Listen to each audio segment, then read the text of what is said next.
সুপ্রিয় দর্শক শ্রোতা, নিউ ইয়র্ক সময় এখন সন্ধ্যা 8টা। FM 786.com প্রাইম নিউজে সবাইকে স্বাগত জানাচ্ছি। আমি জাহান অরণ্য। শুরুতেই সাদাকা ফাউন্ডেশন সংবাদ শিরোনাম। নিউ ইয়র্কের ওজন পার্কে শেখ মেডিকেল কেয়ারে যাত্রা শুরু। হারিকেন ইসাইয়াসের আঘাতে লন্ডভন্ড আমেরিকা, নিহত 6। মিশিগানে কিশোর কিশোরীদের মধ্যে ব্যাপক করোনার সংক্রমণ। নেত্রকোনায় নৌকাডুবি, 17 জনের মরদেহ উদ্ধার। সৌদিতে আটকে পড়া বাংলাদেশিরা ফিরছেন আসিয়া। বৈরুত বিস্ফোরণ, জাতীয় ঐক্যের ডাক হিজবুল্লাহ। বর্ধিত বেকার ভাতার মেয়াদ বাড়ানোর আভাস ট্রাম্পের। বৈরুত বিস্ফোরণে 3 লাখ মানুষ বাস্তুচ্যুত, ক্ষতি $500 কোটি। বৈরুত বিস্ফোরণে নিহত বাংলাদেশি সংখ্যা বেড়ে 3, আহত 99। এবং বিশ্ব চ্যাম্পিয়নদের হারিয়ে তাক লাগিয়ে দিল আয়ারল্যান্ড। এতক্ষণ শুনছিলেন শিরোনাম, এবারে বিস্তারিত। শুরুতেই নিউ ইয়র্কের কমিউনিটি সংবাদ।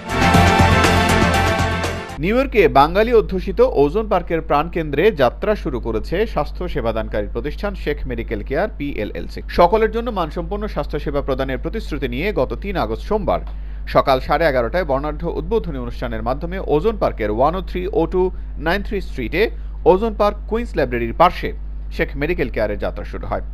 শেখ মেডিকেল কেয়ারের প্রতিষ্ঠাতা হচ্ছেন আমেরিকান বোর্ড সার্টিফাইড মেডিসিন বিশেষজ্ঞ, ব্রঙ্কসের Albert Einstein college of medicine Montefiore medical সেন্টারের মেডিসিন বিভাগের অ্যাটেন্ডিং ফিজিশিয়ান এবং Northwell Long Island Jewish medical সেন্টারের affiliated doctor Tania Mukit Sheikh MD এবং তার স্বামী নিউ ইয়র্ক সিটির সাবেক পাবলিক অ্যাডভোকেট পদপ্রার্থী হেলাল আবু শেখ। তারা জানান, ওজন পার্কে বাঙালি সহ অন্যান্য কমিউনিটিকে উন্নত মানের সেবা প্রদানের লক্ষ্যে বাঙালি অধ্যুষিত এই এলাকাটিকে বেছে নেওয়া হয়েছে।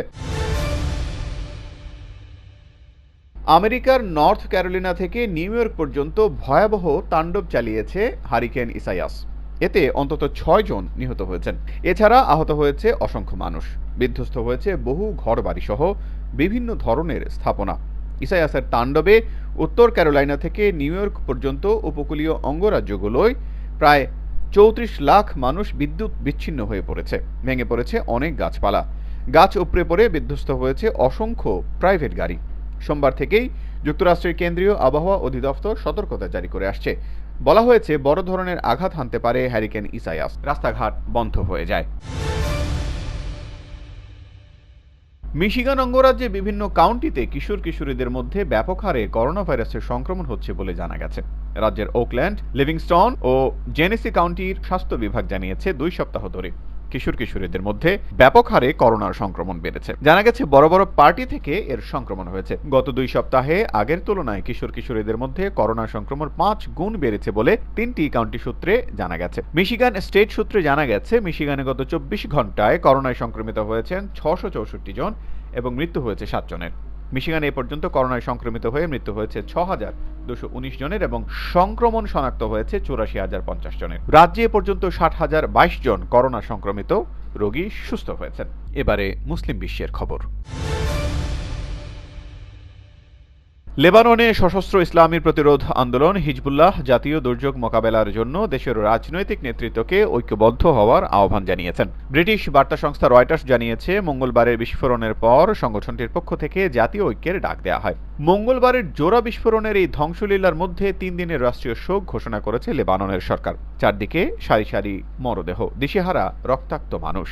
হাসপাতালে জায়গা হচ্ছে না আহতদের। বিলাসবহুল হোটেল, আবাসিক ভবন সবকিছু পরিণত হয়েছে অচেনা ধ্বংসস্তূপে। আহতদের চিৎকার আর নিখোঁজের স্বজনদের দীর্ঘশ্বাসে ভারী হয়ে উঠছে আকাশ। রয়টার্সের প্রতিবেদনে বলা হয়েছে, ঘটনাকে মর্মান্তিক বিপর্যয় আখ্যা দিয়ে হিজবুল্লাহর পক্ষ থেকে বলা হয়েছে, এমন পরিস্থিতিতে রাজনৈতিক দলগুলোকে ঐক্যবদ্ধ হয়ে এই পরিস্থিতির মোকাবেলা করতে হবে। এবারে বাংলাদেশ প্রসঙ্গ। নেত্রকোনার মদন উপজেলায় হাওরে বেড়াতে গিয়ে নৌকাডুবির ঘটনায় 17 জনের মরদেহ উদ্ধার করেছে পুলিশ। এই ঘটনায় নিখোঁজ রয়েছেন আরও 2 জন। বুধবার 5 আগস্ট বেলা 11:30টার দিকে মদন উপজেলার উচিতপুরের সামনের হাওরের গোবিন্দশ্রী রাজালিকান্দা নামক স্থানে এই দুর্ঘটনা ঘটে। জানা গেছে, দুপুরে একটি ট্রলারে মাদ্রাসার শিক্ষক শিক্ষার্থীরা মদনের উচিতপুর এলাকায় হাওর ভ্রমণে যান। তাদের ট্রলারটি উচিতপুর থেকে গোবিন্দশ্রীর দিকে যাচ্ছিল। এই সময় রাজালিকান্দা এলাকায় প্রচণ্ড ঢেউয়ে ট্রলারটি ডুবে যায়। পরে স্থানীয় লোকজন খবর পেয়ে ট্রলার নিয়ে ডুবে যাওয়া শিক্ষক শিক্ষার্থীদের উদ্ধার করতে শুরু করে ও ফায়ার সার্ভিসে খবর দেয়। পরে ফায়ার সার্ভিস ও পুলিশ সদস্যরা উদ্ধার তৎপরতায় অংশ নেন। মৃতদের মধ্যে এই উপজেলার চরসিতা ইউনিয়নের ওয়ারেস উদ্দিনের 2 মেয়ে লুবনা আক্তার ও জুলফা আক্তারের নাম জানা গেছে। বাকি সবাই পুরুষ, তাদের নাম পরিচয় জানা যায়নি। নেত্রকোনা ফায়ার সার্ভিসের ডিউটি অফিসার সজল করিম জানিয়েছেন 17 জনকে মৃত অবস্থায় এবং 30 জনকে জীবিত উদ্ধার করা হয়েছে। করোনা ভাইরাসের কারণে সৌদি আরবে আটকে পড়া বাংলাদেশিদের জন্য বিশেষ ফ্লাইটের ব্যবস্থা করা হয়েছে। আগামী 8 আগস্ট শনিবার ফ্লাইটটি রিয়াদ থেকে ঢাকার উদ্দেশ্যে ছেড়ে আসবে। সৌদি আরব প্রবাসী বাংলাদেশি কেউ ছুটি নিয়ে চাইলেও এই ফ্লাইটে দেশে আসতে পারবেন। সোমবার 3 আগস্ট রিয়াদের বাংলাদেশ দূতাবাস এই তথ্য জানিয়েছে। দূতাবাস জানায় আগামী 8 আগস্ট বিমান বাংলাদেশ এয়ারলাইন্সের এই বিশেষ ফ্লাইটের ব্যবস্থা করা হয়েছে। রিয়াদ থেকে বাংলাদেশে যেতে ইচ্ছুকরা দূতাবাসের রেজিস্ট্রেশন ছাড়াই সরাসরি বিমান অফিস থেকে টিকিট কিনতে পারবেন। বিমানের মোট আসন সংখ্যা 419। বিমান বাংলাদেশ কর্তৃপক্ষ রিয়াদ ঢাকা একমুখী যাত্রার টিকিটের মূল্য নির্ধারণ করেছে ইকোনমি ক্লাসে 1900 সৌদি রিয়াল এবং business class 2800 Saudi Real. FM786.com prime news এবার বিরতির পর ফিরে এসে জানাবো আরো কিছু গুরুত্বপূর্ণ খবর। সাদাকা ফাউন্ডেশন ইউএসএ মার্কিন যুক্তরাষ্ট্র ভিত্তিক সাহায্য সংস্থা, জাতি ধর্ম বর্ণ নির্বিশেষে বিপন্ন মানবতার পাশে সব সময়। করোনা মহামারীর এই দুর্যোগে 7 দিন 24 ঘন্টা আপনার পাশে আছে সাদাকা ফাউন্ডেশন। আপনিও সাথে থাকুন। Hotline number 7182009222।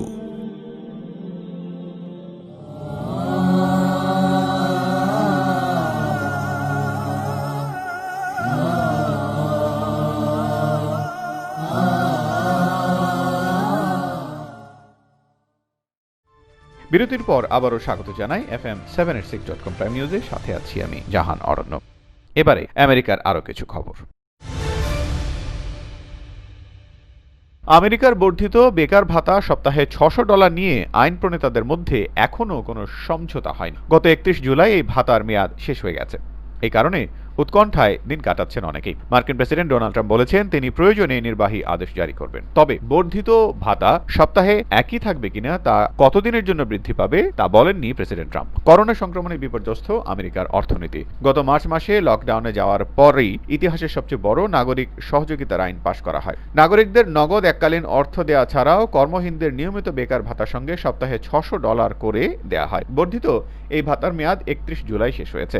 আমেরিকার অর্থনীতি এখনো পুরোদমে চালু হয়নি। এখনো লোকজন কর্মহীন। লোকজন বাসা ভাড়া, বাড়ির মর্টগেজ দেওয়া সহ নিত্যদিনের ব্যয় সামাল দিতে হিমশিম খাচ্ছেন। ক্ষুদ্র ব্যবসায়ীরা ব্যবসা ধরে রাখতেও পারছেন না। এবারে অন্যান্য প্রসঙ্গ।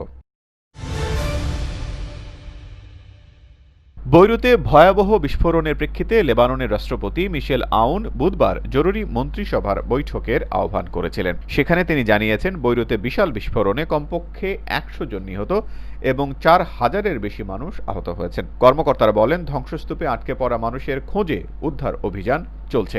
অনেকেই চাপা পড়ে আছেন, ফলে মৃত্যুর সংখ্যা আরও বাড়বে। বিস্ফোরণে প্রায় 3 লাখ মানুষ বাস্তুচ্যুত হয়েছে বলে জানিয়েছে শহরের গভর্নর মারওয়ান আবুদ। ক্ষতিগ্রস্ত হয়েছে অসংখ্য ঘরবাড়ি। কর্তৃপক্ষ তাদের আশ্রয়, খাদ্য এবং পানি সরবরাহে কাজ করছে। গভর্নর বলেন বৈরুত ফায়ার সার্ভিসের 10 জন সদস্য নিহত হয়েছেন। ক্ষয়ক্ষতি 3 থেকে 500 কোটি মার্কিন ডলার, প্রায় 45,000 কোটি টাকা বা তার চেয়েও বেশি হতে পারে। বিস্ফোরণের কারণ এখনও জানা যায়নি। গুদামে বাজেয়াপ্ত করা 2750 টন অ্যামোনিয়াম নাইট্রেট ছিল বলে জানা গেছে, যেগুলো 6 বছর ধরে সেখানে মজুত করে রাখা হয়েছে বলেও জানানো হয়। বিস্ফোরণের ঘটনায় বন্দরের একটি অনিরাপদ গুদামে মজুদ হাজার হাজার টন অত্যন্ত বিপজ্জনক রাসায়নিক অ্যামোনিয়াম নাইট্রেটকে সম্ভাব্য উৎস হিসেবেও দেখা হচ্ছে। প্রেসিডেন্ট মিশেল আউন বলেছেন বৈরুত সমুদ্র বন্দরের কাছে একটি রাসায়নিক গুদাম থেকে বিস্ফোরণের সূত্রপাত। সেখানে 2750 টন অ্যামোনিয়াম নাইট্রেট ছিল, যা বোমা ও সার তৈরিতে ব্যবহৃত হয়ে থাকে। বিপজ্জনক রাসায়নিক উৎপাদন সংরক্ষণে কোনো সতর্কতা অবলম্বন না করার বিষয়টি অগ্রহণযোগ্য। বৈরুতে জোড়া বিস্ফোরণে এখন পর্যন্ত 3 জন বাংলাদেশি শ্রমিক নিহত এবং 21 জন নৌবাহিনীর সদস্য সহ 99 জন আহত হয়েছেন। আহতদের মধ্যে নৌবাহিনীর 1 জনের অবস্থা গুরুতর। এছাড়া বাকিরা আশঙ্কা মুক্ত বলে জানিয়েছে দূতাবাস। গুরুতর আহত নৌবাহিনীর ওই সদস্য হচ্ছেন senior warrant officer chief ERA Mohammad Harunur Rashid. এই ঘটনায় নিহতরা হচ্ছেন মেহেদি হাসান, মিজানুর রহমান ও রেজাউল। এ বিষয়ে লেবাননে বাংলাদেশ দূতাবাসের হেড অফ চ্যান্সেরি আব্দুল্লাহ আল মামুন বলেন, এখন পর্যন্ত 3 জন মারা গেছে এবং এটি বাড়তে পারে বলে আশঙ্কা করা হচ্ছে। মৃতদেহগুলো দেশে পাঠানোর ব্যবস্থাও করা হয়েছে। গোটা প্রক্রিয়াটি সম্পন্ন করতে স্বাস্থ্য, শ্রমসহ আরও কয়েকটি মন্ত্রণালয় ও এজেন্সি থেকে অনুমতি নিতে হয়। এটি করতে 10 দিনের মতো সময় লাগতে পারে। এবারে খেলার খবর। আবারও বিশ্বকে তাক লাগিয়ে দিল আয়ারল্যান্ড। সবসময় তুমুল প্রতিদ্বন্দ্বিতাপূর্ণ ম্যাচগুলোতে শেষ ওভারে প্রায়ই বিজয়ের হাসি হাসে ইংল্যান্ড, কিন্তু এবার পারল না বিশ্ব চ্যাম্পিয়নরা। আয়ারল্যান্ড হারিয়ে দিল তাদের। মঙ্গলবার রোজ বোল স্টেডিয়ামে বড় লক্ষ্য দিয়েও হারতে হলো ইংলিশদের। নির্ধারিত 50 ওভারে 1 বল বাকি থাকতে জয় তুলে নিয়েছে আইরিশরা। সাউদাম্পটনে টসে জেতার পরে ফিল্ডিং করার সিদ্ধান্ত নেয় আয়ারল্যান্ড। এডউইন মর্গানের 106 রানের ইনিংসে 328 রানে অল আউট হয় স্বাগতিকরা। ইংল্যান্ডের অধিনায়ক 84 বলে দুর্দান্ত ইনিংসটি উপহার দেন। টম ব্যান্টন 58 এবং 51 রানের ইনিংস খেলেন David Willey. FM786.com prime news এখনকার মতো এই পর্যন্ত। বিদায় নেওয়ার আগে আবারও জানিয়ে দিচ্ছি সাদাকা ফাউন্ডেশন সংবাদ শিরোনাম। নিউ ইয়র্কের ওজন পার্কে শেখ মেডিকেল কেয়ারে যাত্রা শুরু। হারিকেন ইসাইয়াসের আঘাতে লন্ডভন্ড আমেরিকা, নিহত 6। মিশিগানে কিশোর কিশোরীদের মধ্যে ব্যাপক করোনার সংক্রমণ।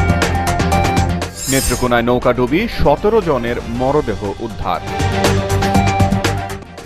সৌদিতে আটকে পড়া বাংলাদেশিরা ফিরছেন আসিয়াতে। বৈরুত বিস্ফোরণ, জাতীয় ঐক্যের ডাক হিজবুল্লাহ। বর্ধিত বেকার ভাতার মেয়াদ বাড়ানোর আভাস ট্রাম্পের। বৈরুত বিস্ফোরণে 3 লাখ মানুষ বাস্তুচ্যুত, ক্ষতি $500 কোটি। বৈরুত বিস্ফোরণে নিহত বাংলাদেশি সংখ্যা বেড়ে 3, আহত 99। এবং বিশ্ব চ্যাম্পিয়নদের হারিয়ে তাক লাগিয়ে দিল আয়ারল্যান্ড। FM786.com প্রাইম নিউজ এখনকার মতো এ পর্যন্তই। সবাই ভালো থাকুন, সুন্দর থাকুন এই শুভকামনায় আজকের মতো এখানে বিদায় নিচ্ছি। আমি জাহান অরণ্য।